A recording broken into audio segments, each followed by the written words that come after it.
বিসমিল্লাহির রহমানির রহিম। আজকে আমি খুবই ইজি এবং খুবই মজাদার একটি কোল্ড কফির রেসিপি করে দেখাবো। কোল্ড কফি অনেকভাবেই বানানো যায়, কিন্তু আমি যেভাবে বাসায় বানিয়ে থাকি সেই রেসিপিটাই আজকে আপনাদের সাথে শেয়ার করছি। প্রথমে আমি একটি বড় মগ নিয়ে নিচ্ছি, দিয়ে দিচ্ছি 4 টেবিল চামচ কফি। আমি এখানে নেসলে এই কফিটা ইউজ করছি। তারপর দিয়ে দিচ্ছি 4 টেবিল চামচ চিনি ও 2 টেবিল চামচের মতো পানি। আপনারা যখন বানাবেন অবশ্যই 1 গ্লাসের জন্য 1 টেবিল চামচ করেই দিবেন, আর যদি টি চামচ দিয়ে মাপেন তাহলে 2 টিস্পুন করেই দিবেন। এখন আমি একটি ইলেকট্রিক বিটার নিয়ে নিয়েছি, একটি কাঁটা লাগিয়ে নিয়েছি। ইলেকট্রিক বিটারের সাহায্যে করলে সময়টা খুবই কম লাগে, আর হাতের সাহায্যে করলে সময়টা অনেক বেশি লাগে। আপনারা চাইলে কাঁটা চামচ, ব্লেন্ডার অর মিক্সার দিয়েও করতে পারেন।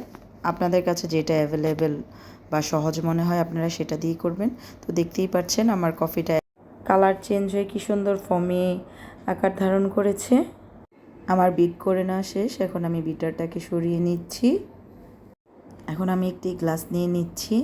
গ্লাসের মধ্যে এরকম চকলেট সিরাপ দিয়ে আমি একটু ডেকোরেশন করে নিচ্ছি। এখন আগে থেকে বানিয়ে রাখা কফির মিশ্রণটা থেকে 2 টিস্পুন কফি আমি ভরে ভরে নিয়ে নিচ্ছি। প্রতি গ্লাসের জন্য 2 টিস্পুন নিলেই যথেষ্ট। এখন আমি একটু চকলেট সিরাপ দিয়ে দিলাম। দুটো মিশ্রণকে আমি একসাথে একটু মিশিয়ে নিচ্ছি। আমি এখানে আগে থেকেই গরুর দুধ জাল করে ডিপে রেখে দিয়েছিলাম।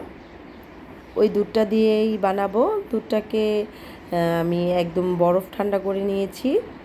এভাবে দুধ দিয়ে বানালে কফিটা খেতে পানসে হয় না, আর পানি দিয়ে বানালে কফিটা অনেক সময় পানসে লাগে। তো এখন আমি দুধের সাথে আমার কফির মিশ্রণটাকে ভালোভাবে মিশিয়ে নিচ্ছি। আমি একটি ভ্যানিলা আইসক্রিমের বক্স বাজার থেকে কিনে নিয়ে এসেছিলাম। আমি কফির উপরে এখন একটু ভ্যানিলা আইসক্রিম দিয়ে দিব। আইসক্রিমটা দেওয়ার কারণে এই কোল্ড কফির স্বাদ দ্বিগুণ হয়ে যাবে। আপনারা অবশ্যই আইসক্রিমটা দেওয়ার চেষ্টা করবেন, তাহলে আপনাদের কফিটাও খেতে বেশ মজা হবে। আমি চকলেট সিরাপ দিয়ে উপরে একটু ডেকোরেশন করে দিচ্ছি। এ পর্যায়ে আপনারা একটু কফি পাউডার বা কোকো পাউডার ডাস্ট করে দিতে পারেন, দেখতে আরও বেশি সুন্দর লাগবে। কিন্তু আমি দিইনি, আমার মাথায় তখন ঘুরছিল যে আমি কখন এই কোল্ড কফিটা খাবো। গরমে এই কোল্ড কফিটা খেতে খুবই ভালো লাগে। আমার এই রেসিপি ফলো করে যদি আপনারাও বাসায় বানান, আশা করি নিরাশ হবেন না। আর যদি ভিডিওটা ভালো লাগে অবশ্যই সিটিজ ফুড চ্যানেলের সঙ্গে থাকবেন।